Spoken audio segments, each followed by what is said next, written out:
UltraCycling Magazine show.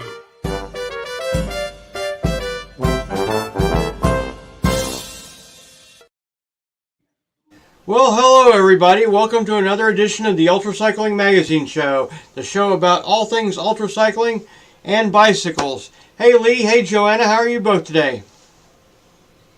I'm great, but I missed you guys last time, so it's beautiful to see you both looking so well and cheerful, and thanks for having me back. Oh, definitely. Always a pleasure to have you on the show. And you look fresh since you got an extra hour's sleep last night. No. Look, I look 10 years younger after that extra hour's sleep. You'll be heading into autumn now, which means you must be heading towards spring. So lucky you fellas. Yeah, it's beautiful here. We'll talk about that in a moment. But, as they set your clocks back in New Zealand this week, a couple weeks ago we set ours ahead, and we just about missed Joanna because I told her it was 1,300. And I just happened to think about that, looked and says, lo and behold, it's 1,200 there in New Zealand. And we got that straightened out. So, we want to thank everybody, particularly those of you who work at the time stations here in Ohio, Race Across America time station 41 in Oxford, 42 in Blanchester, and 43 in Chillicothe. And, of course, we thank Mike Minium, the sign man, who is responsible for putting the signs out along the route. They make a wonderful thing to put up on your trophy board where you can collect autographs.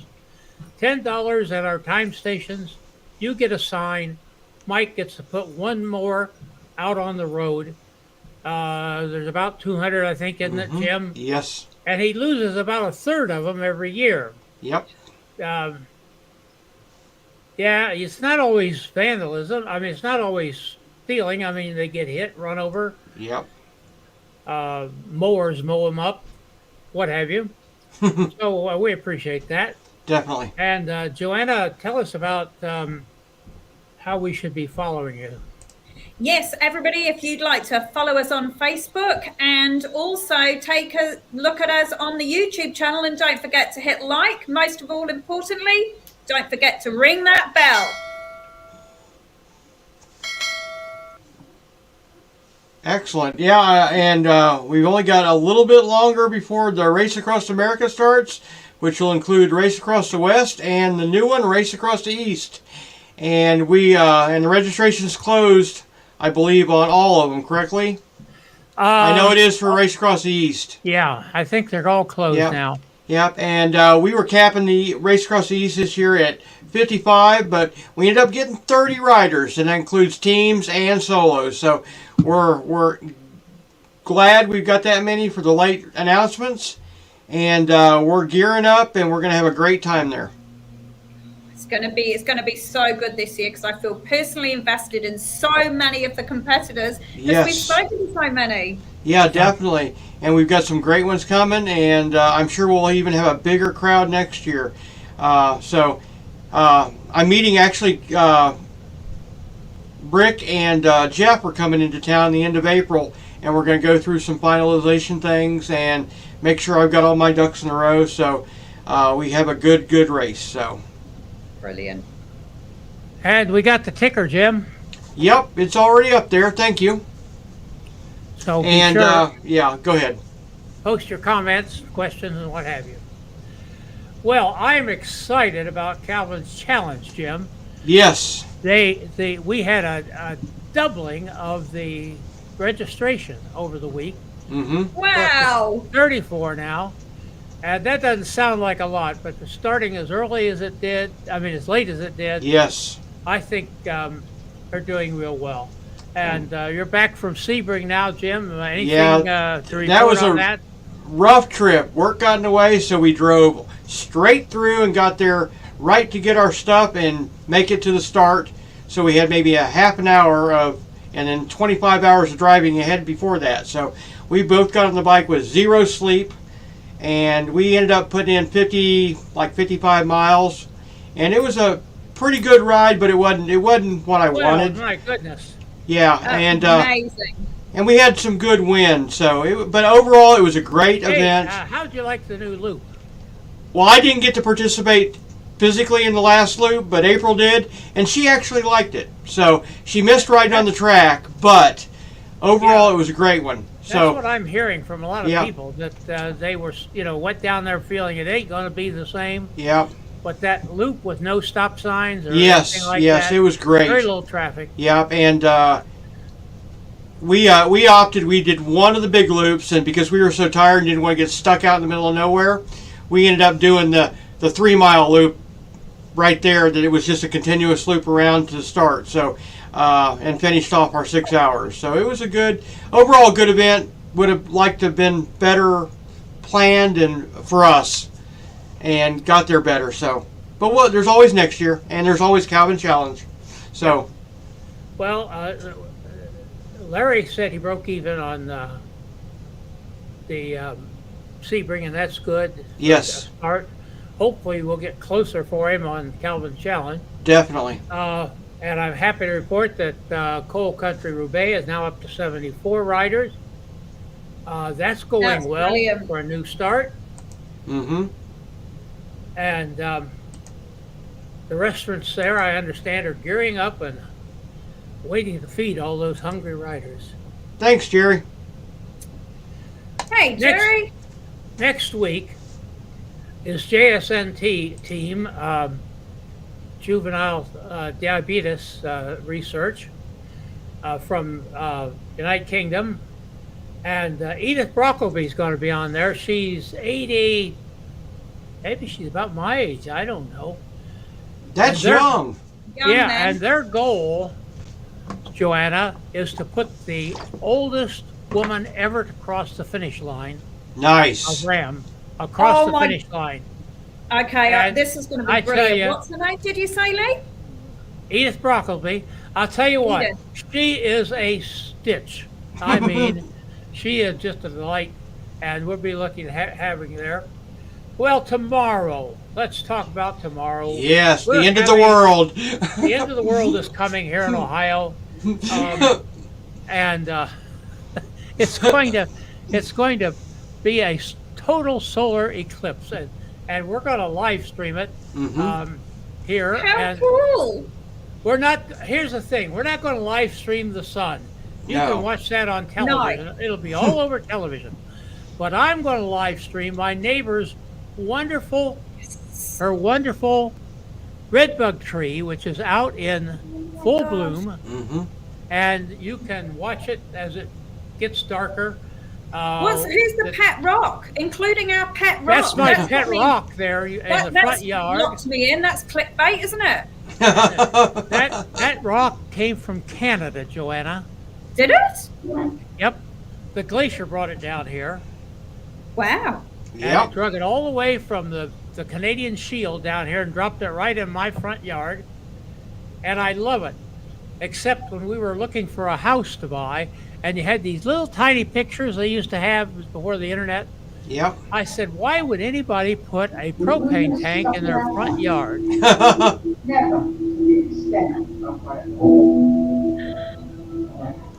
I better get rid of that right now. Yep. There you Well, I'm go. really excited for watching this eclipse. Yes. I guess that the pet rock would have seen a fair few of those in its time. But It'll this get is all, news to it'll get me. all black, and then miraculously it all come back to life again. Yep. And that's the story of life, isn't it? Definitely. But it Hey, should enough be a of good this time. silliness. Enough of this silliness, Jim. Let's get All our right. guest in here. Okay, let me bring them on. We got, Mike Phillips yes, and and Dan Emr. Emr. let me get Hey, these guys out in Dan. the right spots. Hey, Dan, where are you at? I'm in Philadelphia, Pennsylvania, east coast of U.S. City of Brotherly Love, Yep. founded by the Quakers. My first wife, a See how blessed much I memory. learn about American history from this show? It's fascinating. Dual purpose, UltraCycling and world history, or American Yep. history. We won't go any more into Quaker history. I could start and go a long time on that. But Michael, glad to have you with us here. Definitely. And we're glad to have Dan. He's going to talk a little bit about your charity.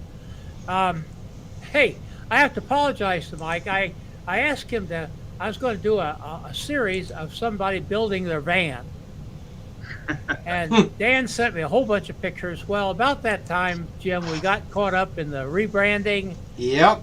And recruiting all these new people like Joanna, and Michael isn't finished with his van anyhow. But he's we wanna close see though. Yes, definitely. Let's see it when it's done. How you doing, Michael? I am doing well. So just got back off the bike a couple hours ago. So my first hell week is done and in the books, and so we're moving forward. So. Awesome. So Michael, you're taking on Ram, is that right? Say that again. Is it Ram that you're taking on this year? Yes. I did Race Across the West last year, and we're going to claim first place in the age group, even though I'm the only one in my age group. But here we are. So, I DNF brawl in 2021, 50 miles short of the time station 14. I ran out of time, and so that was really disappointing. But to get it done last year was a great thing. Definitely, and you're going to do great this year. Definitely. We've already had questions for you, Michael. I've seen them pop up at the bottom of the screen, guys. We'll go ahead and talk about that real quick. Debrian Johnson asked, what's your nutrition breakdown for the event this year? And Debrian is a good friend of mine that I've got involved in. I gave him one of my Lightspeed bicycles about 4 years ago. So Debrian's being silly. He knows what my nutrition breakdown is. Debrian's just asking questions. Debrian's a young man who decided one day he wanted to do 100 miles on a bicycle. Couldn't find anybody in our local club to ride with him, and somebody gave him my name, and next thing you know, I have him signed up for his first 24-hour race. Well, he did his first 12-hour race at the Maryland Endurance. Did 205 miles in 12 hours. Nice. 6 months after getting on a bicycle, he didn't know. He didn't know that he shouldn't be able to do that. Okay, and that just tells you how mentally, it's a mental game. He just thought he could do it, and he just went and did it. And Debrian entered. He went to Mid-Atlantic with us, and crashed my $14,000 specialized time trial bike, and I was more upset that he, I told him, I said, if you broke the bike, don't come back, But no, Debrian did well that year, and but now he's got a girlfriend and a real job, so his UltraCycling career's a little been put on hold. Yeah, pesky jobs, I tell you. No. Hey, Michael, having had a couple of experiences then doing Race Across the West, what are you anticipating to be the biggest difference of taking on Ram this year? I've crewed Ram twice, once for Marco and once for Andy Christensen. And, at some point it just becomes a mental thing. Race Across the West last year, for me, the only reason that I changed up from 2021 last year, and just took Race Across the West 1 mile at a time. That was all it is. Just get to the next mile. I would look at my my computer and just, all right, we just got to go 1 more mile. I broke it down in just a really small. The first year, it's like 925 miles was just too big of a goal to put in my head, and it kind of defeated me, So last year it was just 1 mile at a time. And before you know it, you've gone 20 miles, and you look down and you're like, oh yes, I went 20 miles. I was only looking for the next one, but So is that your approach for this year, do you think? Just taking it 1 mile at a time and just nutting away at it? Yeah, absolutely. I mean, I don't, this is 3,000 miles is a big number. And for me, if I look at the finish line, I'll never get there. I can't focus on that finish line. I need to focus on just what I'm doing right now. Let's just, I can do anything. I can do anything for 4 minutes. Okay? I mean, I can do anything for 4 minutes, and I can ride a mile in 4 minutes, and that's what we're gonna do. I just need to hang on. Yeah, great way to look at it. Well, Fred says how you eat an elephant, it's one bite at a time. Yep. Yeah. Do you think it helps to have a big why? I know for me, I'm always riding and doing any events or world records with bowel cancer New Zealand as my sort of charity, and you've got a huge organisation that you're here to promote and support. Do you think that having that why that's bigger than you and bigger than the event, does that help, do you think, or is that too much, or is that pressure? Which way do you feel about it?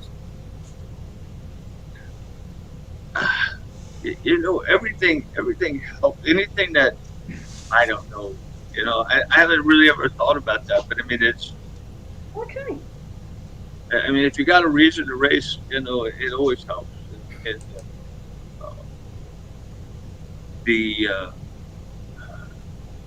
I don't know, I have so many people here at home that are going to be cheering for me, that'll be talking on the phone to me and screaming at me, and so I'm just grateful to be here. It's 10 years, 12 years now that I've been preparing for this race, and this is probably my one and done. Whether I make it or not, this is it. This is my year. My crew chief has told me he's retiring no matter what after this year. So, and Larry's been with me for 4 or 5 years. And anyway, well, everybody wants to hear about everybody wants to hear about your van, Michael. My van. I'm a custom home builder, and the van is like I don't think it's ever going to get done. I'm getting there. The electrical plumbing is done. Now I get to do the woodworking, which is more my thing. So I mean, the cabinets and stuff will be built here the next couple of weeks, I hope. I hope to have it finished before May, before I go up to Pennsylvania to see Dan and work while we're going to do a part of Hell Week up in Pennsylvania from the thrift store that Work While Wear has, and do a lot of miles up there in the Philadelphia area and Pennsylvania. So hopefully the van's done, so I don't have to buy a motel. I can just camp out in the van. Definitely. Now, you mentioned your crew chief. You have the same crew, or do you have any new crew members for RAM, or how is that working for you this year? So Larry is crew chief for me for 4 or 5 years. So Larry's been with me. I have one returning crew member from last year's Race Across America, Joan. She's or Race Across the West. Joan is a nurse here in Fredericksburg. Joan's going to do half of it. We're going to pick her up in Wichita, mile 1500. Right. And which is good because I'm going to need a nurse by that time, I'm sure. Nobody else wants to touch my backside, so I need a nurse. And I hear you, brother. It's not a task most people are keen to take on, is it? Good on Joan. She's a superstar. We should have had her on the show. Yeah. Well, when I crewed for Andy, they didn't tell me that I was going to have to be the keeper of Andy's backside. But it's all part of the job, right? It's just you just got to get it done. But other than that, Don Jensen, I guess, is crewed for relay team. Mm-hmm. I'm not sure who at this point. I don't recall what team Is that did he ride with Goose Jensen?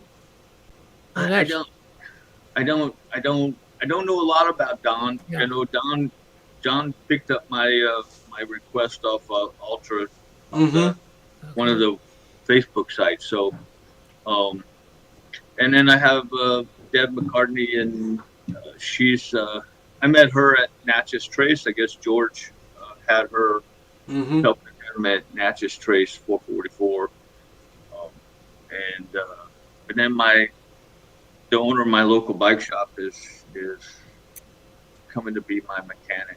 Nice. Excellent. What's your bicycle of choice for the Race Across America this year? You know, the Spiegel saved my life last year only because now I have two Lightspeed that I really love. I have a Spiegel Diablo that I started riding on.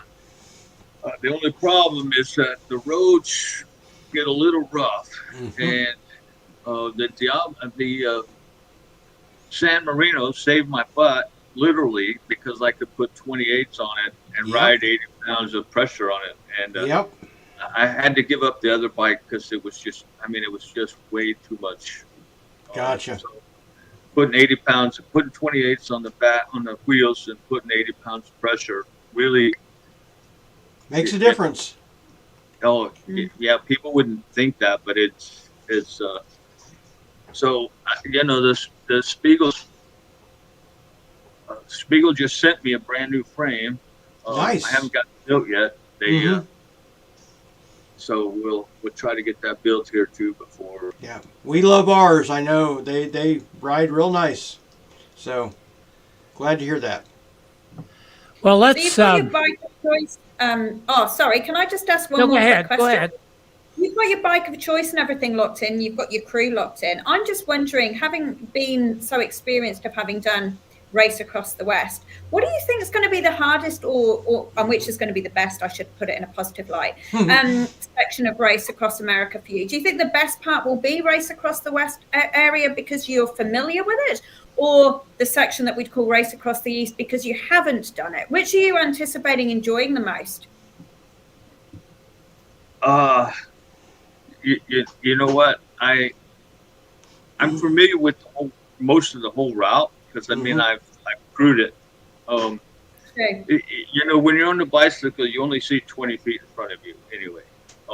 So I mean, everybody always says, "Wow, you get to see the whole United States." And like, yeah, no, I don't. I get to see. I don't know where I'm at.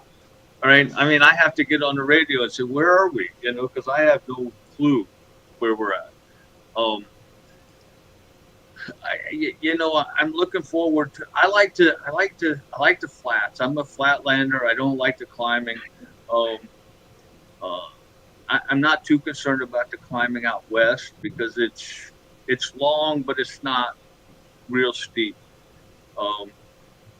But you know, I do missionary work up in Grafton, West Virginia, and I've ridden up there, and you know, these 16%. 2-mile climbs in West Virginia. I guess that's what scares me the most. I shouldn't say scares, but it's what I'm concerned about the most after being on the bike for 8, 9, 10 days and then hitting Appalachia. Those are some. I'm looking forward to Kansas. I know the winds are crazy in Kansas, but guess what? I'm a flatlander. That's where I tend to shine. So, and I'm not planning on looking down the road. I'm watching a white line. So Kansas is hopefully we get a tailwind. We probably won't. We'll probably get a 30-mile-an-hour sideways wind out of the south like we always get. So I'm looking forward to the whole thing. I don't know that there's a good part or a bad part. There's just parts of it, and it's all challenging. to ride through Kansas in the middle of we had to pull Marco out somewhere during a hailstorm before he got, too beat up. And so, it's I don't know. I'm looking forward to the whole thing. To answer your question, I guess is Cool. Jerry Brick there was from Kansas. He knows. Yep. He knows about the winds. Hey, we need to get on with talking about the charity that you're writing for. Introduce that subject to us, Michael, and our guest here, Dan. so. I am I'm a servant. I like to do things with a purpose. I like to help people. I've been extremely blessed in my lifetime, and I've served all over the world. I like Worthwhile Wear, a friend of mine, Tina, who I met when she was at Travis Manion Foundation, now works for Dan and Worthwhile Wear, and she introduced me to Worthwhile Wear and to the subject of human trafficking. And we sit in the United States and we don't think about it too much. I never did. You hear about it on the news, you hear little things about it, but when you really dig into it, and it surprised me how big of an issue it is in 2024. Even here in the United States, where we just think we're above all that or better than that, and that there's people in 2024 that are suffering from this kind of abuse. And it's just crazy to me. And as I got into it and read the statistics and realized that, I guess the biggest statistic for me that just was a real eye opener is that human trafficking is the second largest criminal industry in the world. Wow. And that should not be, it just shouldn't be. In 2024, we're better than that. Okay, it just shouldn't be. So I'm a big believer of shining light in the dark places in the world. Because when we turn the light on it, the evil just has to scatter. It can't stay there. And so that's what I'm about. And Worthwhile Wear and Dan's organization is doing something about it. They're not just giving lip service about it. We're not just talking about it. It's not a talking point on the nightly news. They're in the trenches helping these women, these survivors, to create a new life and give them hope and faith. And I'll let Dan talk about that. But it's, when I was picking a charity to go and support, I just want to support people that are part of the solution. This is a bigger problem than I ever thought it was. And it wasn't until Tina brought it to my attention. And I was really surprised that she changed jobs. And I don't know that story, but when she told me, because I've done mission work with Travis Manion Foundation with Tina a few times over the years, and I worked for World Servants, and that's how we met. But then, she started working for Worthwhile Wear, brought this to my attention, and I can't believe it. I've watched all the stories of these young women and the women on Worthwhile Wear that Dan's organization's helping, and it's just tragic. So anyway. Well, let's get Dan in here to talk about what Worthwhile Wear is doing. Well, thank you, Mike. Good intro, too. I appreciate it. It's good to be with you all. And thank you for providing this opportunity to kind of share a little about what we do and, about this issue. And, Mike was sharing how it's tragic, but I think one of the other sides of it is that there is hope there's hope and restoration, and that's part of what we do, and that's what we want to share. But this issue of trafficking, is one of those where I myself was not aware that this was happening, that slavery still existed, right? When I was going about my, pursuing the American dream, I was working for an engineering firm, had a great job that allowed me, a career job, allowed me to, afford a house in Florida, a house in Pennsylvania. My wife was able to stay home and raise our 2 kids. And then I learned about trafficking. I learned that, at the time I learned about it in 2010, it was 27 million people enslaved worldwide. And then now it's 40 million people. I started hearing about, over 800,000 people being trafficked across borders as if they were a commodity. You think of, trade, we think of products, but people are being treated as if they're a product. And here in America, the average age of a trafficked individual is about 13 years old when they first are exploited. And so for me, I felt like my plans were interrupted, right? I felt like this was something that was more important than to pursue those things that we're told is what will make us happy, right? So you go get a good job, buy a lot of stuff. At the time, I was big into cycling, so I still have my GT Pro full carbon fiber with Ultegra setup. I loved riding. I was in triathlons, but that was something that is still something that I dabble in. I'm not Mike by any comparison. I'm not able to keep up, but when I learned about this issue, I said we need to provide a solution, and so we really set out to do that, and so that's why Worthwhile Wear exists today. And so, exactly, where are your facilities located, and what do you do?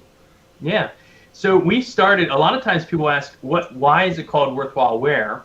Well, we first started our work in India back in 2012, so a little over 12 years ago, and we started by providing a means and a way for women that were being exploited to get out of trafficking. So in a lot of developing countries, it's kind of the norm, the cultural norm for the kids to go and help raise money or earn money to support the family. And so traffickers, especially in impoverished areas and the slum areas, would prey upon especially young girls and sometimes boys, and would say, hey, here's a job, I'll give you a job, promise them whatever. And the kids, believing they're going to get a job, would go, only to be forced then into the brothels. And so we said, if it's an economic factor that's driving this, let's kind of kill it at the roots by providing real employment and offering it to those in those areas that are being exploited. So we started by making Worthwhile Wear apparel, and that's why it's called Worthwhile Wear, so making clothing. And so we really produce a lot of blank T-shirts so that businesses anywhere that are promoting their business and going to like a screen printer, instead of printing it on some generic blank T-shirt, they say, hey, I want to print on a Worthwhile Wear blank, and that way they can promote their business and promote freedom at the same time. Then in the U.S., we started developing programs that would really be a holistic, comprehensive approach. And so kind of in the greater Philadelphia area, in Pennsylvania, we provide a lot of services that span pretty far in reach. We have an outreach program that connects with women in our communities that have been sexually exploited and trafficked through this program called Worth It. And we invite them into this class. They're there for multiple weeks. While they're there, hosting these Worth It programs, either at like a community center or at a church, they get connected to good people. We bring in resources to them so they learn about what resources are available where they live. And then we do really a deep dive on trauma, because so often, wherever we live, we might see that we're offering social services they're great, they're necessary, but they're really addressing kind of the visible issues that we see. So you provide housing for a homeless person, a job for an unemployed person, addiction recovery for an addict, but all that perpetuates and continues to happen because there's underlying trauma that's never been resolved. So we spend a lot of our time addressing trauma in all of our programs, but we start that in the Worth It program. And then they have the opportunity, when they graduate that, they can also apply to our housing program. We have 2 beautiful properties where we provide long-term care up to 2 years. One is on an 82-acre property just outside Philadelphia, and they can stay there for about a year and a half, and then they can move from there to our second property, which is where we renovated a home and have 3 apartments, and they can live there for up to a year. and basically kind of practice independent living before fully graduating. And then the last part of what we do, so that housing program is called The Well. We want them to be refreshed, restored at The Well. And then finally, the last thing we offer is employment. So, you're gathering, we offer a lot of things. And the employment part of what we do is through our stores. So we have worthwhile thrift stores where they can basically start practicing work. Sometimes, if I'm being honest, they're not the best employees when they first come into our programs. And so we say, hey, make mistakes with us. We're going to teach you, train you. And then while they're still employed with us, we say, go look for another job because, as I often have to hire people, we have about 80 to 90 staff now. When someone applies and they don't have a job, I tell them, like, listen, you're going to kind of go to the bottom of the list.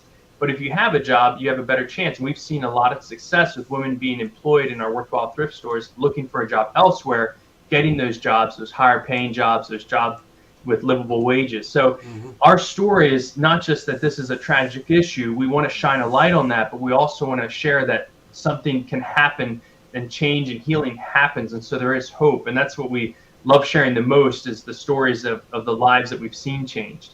So this is a great, platform, and Mike has stepped up in a big way and saying, hey, I want to share this. I want to carry the torch, as he said, shine the light. I want to keep shining the light on this so that more people learn about this issue, but also that there is hope and people can be involved. That's incredible. Yes, definitely. What an amazing individual to be able to pick something like that up and really run with it and make such a difference in so many people's lives. I just think that's absolutely amazing, Dan. Well, I appreciate that, but it's not me. There's a lot of good people that are involved in this as well. And one of the things I'd love to share too, I know you guys probably have all your talking notes and questions, but one thing I want to hit on before I forget is that you also have the opportunity, Joanna, Jim, Lee, to be part of this. Because one of the things we did about 5 years ago is we said, how do we get our community involved? Because so many people, when they hear about human trafficking, they want to respond, they want to act, right? They want to get involved. And so this is how Mike essentially got involved with us. So last year he got involved with what we call our ACT Challenge. It's a national, even global, to the extent that we've had people from Netherlands, from India, from England, all participate. And we say, put your actions to good use. And so we do this ACT Challenge to raise awareness about the issue. And we allow people to participate. And what we essentially do is we go out and we do the heavy lift, and we get corporate sponsors, some individual sponsors that say we want to join, and they commit to pledging $1 per mile. And then what happens is the community, you all, can unlock those dollars. Now, we're not going to say no, you can't fundraise. If you want to, that's great, but that's not what we're asking. But we have this opportunity for the community to go out and unlock these dollars that are committed by public sponsors. And so the ACT Challenge this year, and here's a little flyer for those that are looking, but if you go to our website, worthwhilewear.org, it's right there on the homepage. It shows how you can get involved. And so Mike logged a ton of miles last year. We had another gentleman that ran across Pennsylvania, which is a pretty long run. Another a cyclist rode from Canada down to Mexico, logging miles. We had people from all over the country doing great different, tremendous feats, all the way down to my friend's story was one that really resonated with me. He and his family were riding their bikes together, and he had 3 kids, and his oldest is 13, and she was riding, and she said, she didn't say this to him during the ride, but as their family was riding their bike, she was feeling tired and she wanted to quit. And at the end of the ride, she told her dad, you know why I didn't quit? Because I remembered why we were riding. And Joanna, you pointed to it, the why behind it. She said, I remembered why we were riding. Every mile we rode, we were unlocking another $1. So she found that extra strength to go a little further. And so we encourage people, wherever you're at, from May 1st to July 30th. July 30th is World Day Against Trafficking. And so that means anywhere in the world. And so we ended on that day so that people can commit their miles during that almost 90-day period towards this. And so we want you to know that you too can act. You too can be involved in part of this. And so that's why I'm excited that we can be part of this, because I know they're ultra cyclists. You all are going to can log more miles than any runner out there, any swimmer by far. So, and I'll even pull out my old GT Pro and get on that again. Nice. And, we want to see a lot of participation. So Look, Joanne's getting ready to do a big ride too, so maybe we can get her to sign up. Yeah, maybe I'll have to talk to you. It's 4,600 of them down the length of Australia, so that'd give a few, wouldn't it? Yeah, that would, yeah. And- And if you, we've only been able to partner with Strava. If you use Strava and link it on our website, it automatically, during the May through July 30th, it'll automatically just upload all your miles for you. So Excellent. it makes it a lot easier for you. April and I are going to get on board. There you go. In the show notes for this show, UCM at our website, ucm.bike, there are links to Worthwhile Wear, excuse me, and also Mike's funding page. So you can want to help Mike out with his fundraising, click on there, drop a couple dimes on him, and he'll get the credit for it. And that's at ucm.bike. And right now, this is the top item on the blog. And in the show notes, you'll see those links. Brilliant. Yeah. Excellent. Well, I think you have an audience that is, one thing I've found is those that are active as you all are able to kind of transfer your activity into passion towards great causes, towards great things. And Mike's just an example of that because, he started talking about once he completed last year, he logged the most miles in the national challenge. So he's probably a shoo-in for this year with Ram, but we don't want to say, maybe there'll be someone else out there surprising us because it is, a 90-day period. But yeah, it's one of those where we see people step up, and again, it's those that are walking their dogs in their neighborhood, and we have tens of thousands of postcards. So if you're listening to this and say, hey, I want to get involved, we send out these postcards, and it gives people an opportunity to just give it to their neighbor. As they are walking around, they see their neighbor walking every day. They see their friend riding to work every day. And they say, hey, this is an issue that I think you should learn about. And also you can help support these women and their housing and their outreach programs and their employment programs, because every time you log one of these miles, it's a donation made. So we also are looking for those corporate sponsors too. So these are ways that you can get involved, very tangible ways. And I commend Mike for his willingness to jump in and say, hey, I want to be part of this and help fundraise for this event as well. Amazing.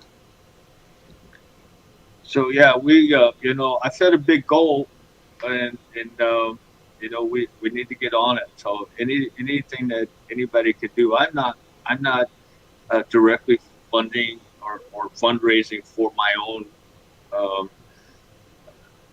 My race. I mean, my major goal right here is to fundraise for Worthwhile Wear and to bring awareness to this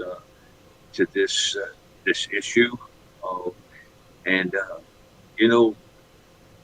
I love the smiles that I see on the YouTube videos on Worthwhile Wear of these survivors.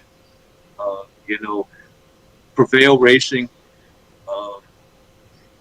Prevail, the dictionary definition of prevail is to be victorious, to stand against opposing forces. And these women that Dan is helping are prevailing. And that's where the hope is. And, that's, we can always prevail. My story is my personal testimony. I won't get into that. It's tragic, but it's victorious. There's victory for all of us. And we talk here about adapt, innovate, and overcome, Michael. That's right. And I think those who have been in ultracycling probably develop a kind of lifestyle and understanding of that concept. Not that others don't, but in a very special way. Well, Joanna's going to get on my case now for saying we could go on all night, but we got to bring this thing to an end sooner or later. The witching hour has come. Thank you so much, Dan, for being with us and telling us your story. Thank you, Michael.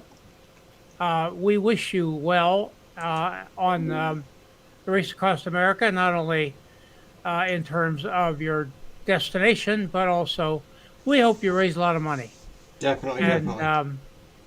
we'll do our little part here to help it. We might talk to you a little later, Dan, about Michael, about some things we could do to help during the race itself. Yes, and we'll be cheering you on through Ohio, definitely. Yeah, right. Yeah, I'm just really I'm looking impressed to for.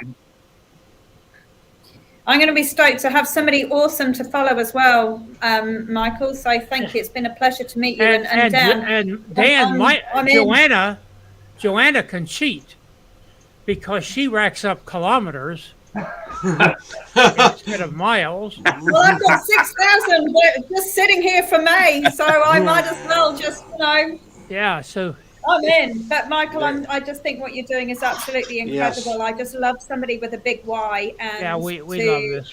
Do something as incredible as you are. I just think is fabulous. And Dan, it's been a pleasure to hear such an amazing story. I'm grateful to you for your time. Thank you. Yes, thank you all.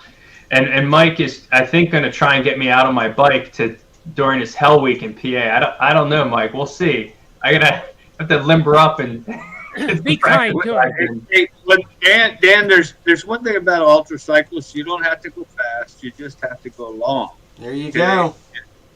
It's not about going 25 miles an hour. It's about going the distance. There you go. Exactly. And Dan, you're invited to come out and watch as Michael comes through Blanchester this year in Ohio. You're close enough.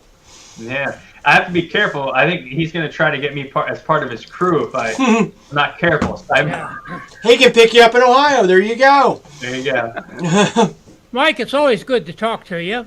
Yes. Good to talk to you, Lee. And so glad to meet you, Dan. We just enjoy talking to people who are doing things like you're doing. Yeah, and so with that, thanks everybody for watching. Thank you for making your comments. Thank you for helping us get the word out about UltraCycling and the word out about human trafficking. You do that by giving us a like, by following us, or anything else you do related to our sites. Helps get that word out further. Mm-hmm. Thank you, Jim, again. Thank you, Joanna. Yes. We love you. Let me see if I can find Greg here. Let's find Greg. All right, here we go. Go away, everybody. Yeah, just hang in there. For a minute. This is Gregory Zuber, thanking you for watching and sharing. Music by Kevin MacLeod.